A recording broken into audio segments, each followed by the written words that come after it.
Russell now joins us in Phoenix, Arizona. Russell, how can we help? How you guys doing? We're having a blast. What's going on with you? Quick, funny story. When you were trying to sing in the last segment, I'm actually a voice teacher. Oh, well, now, I want to point out that I didn't. I was like, I wish I was on the phone now. Yeah, but I didn't try to sing. There was no attempt at all. I actually held back because I needed to work the melody out in my head. But I do appreciate that you're available in case I decide to do that after the end of your question. Thanks for the disclaimer, Ken. Yes. No, so the reason I was calling was,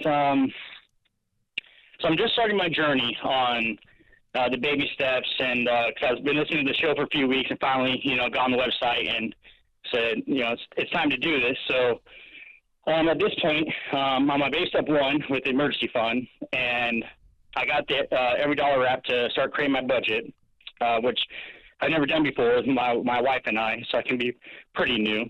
But as I was doing this process, I've been gathering all of our debts and all of our things, and just getting ready for the snowball once we get our emergency fund. And the question I have for you guys is my car loans. So I've heard, listening to the show, try to sell the cars off, get rid of that if possible. But unfortunately, on my car loans, all of them, I am too far negative to be able to cover the negative to just outright sell them. So my question is, on the snowball, usually going smallest to largest, if I know I need to pay an additional $8,000 off my car where I can break even, should I move the car up to an $8,000 instead? If I owe $18,000, so should I move it up to an $8,000 in my snowball to pay that off and then sell it to get rid of that debt, instead of leaving the $18,000 car loan lower on the snowball? Based on what you told me, it doesn't sound like that makes the most sense. What are the cars worth? Okay, so there's 3 cars. So the smallest one, which I owe 18, the car is worth about 10. Okay. The next one, I owe 32, and it's probably worth about 24. All right. And then the biggest one, I owe 60, and it's probably only worth 50. What's your household income? Take home is right under $100,000 a year. What's the gross on that? Probably 130. Gross, I don't know. Somewhere around there. Yeah, you have $110,000 in car loans, which is more than you make in a year. And our rule of thumb is to have all of that add up to no more than half of your annual income. And so we have to get rid of these cars regardless. I'm going to do the lesser of the evils here. Could you sell the 61 for 50 and make up the difference? Because that's the biggest one anyways.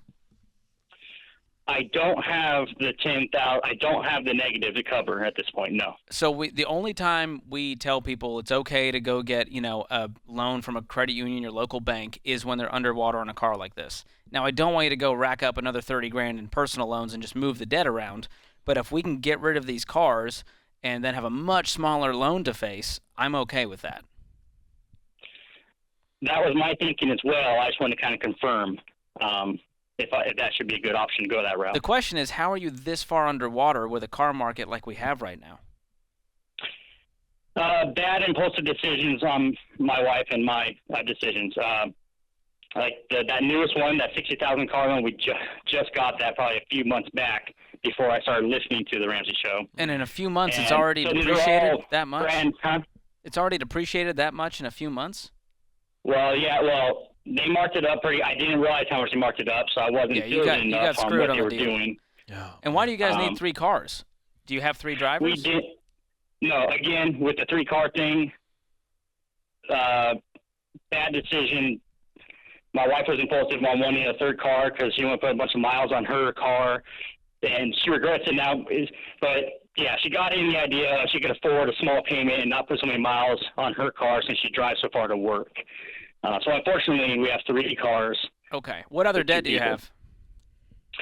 We got credit cards. So credit cards probably maybe 11 to 12 grand worth.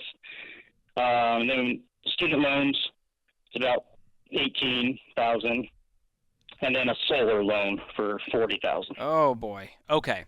I'm going to put you guys through Financial Peace University on us. It's our gift to you. That's all part of Ramsey Plus, including Every Dollar Premium. You said you just started your first Every Dollar budget. And so what I want you to do is watch the lessons with your wife, have a conversation after each lesson with takeaways and action plan, do the Every Dollar Premium budget, which is going to connect to your bank account. This is an emergency situation. This is not like, yeah, we're going to do the debt. This is, we don't see a restaurant. We don't see a drive-through. This is rice and beans. This is cutting every expense possible. You guys have been living La Vida Loca, and it's time to stop and be adults. So we're rooting for you. I hope this gift helps. So hang on. Austin's going to pick up. We'll get you plugged into that.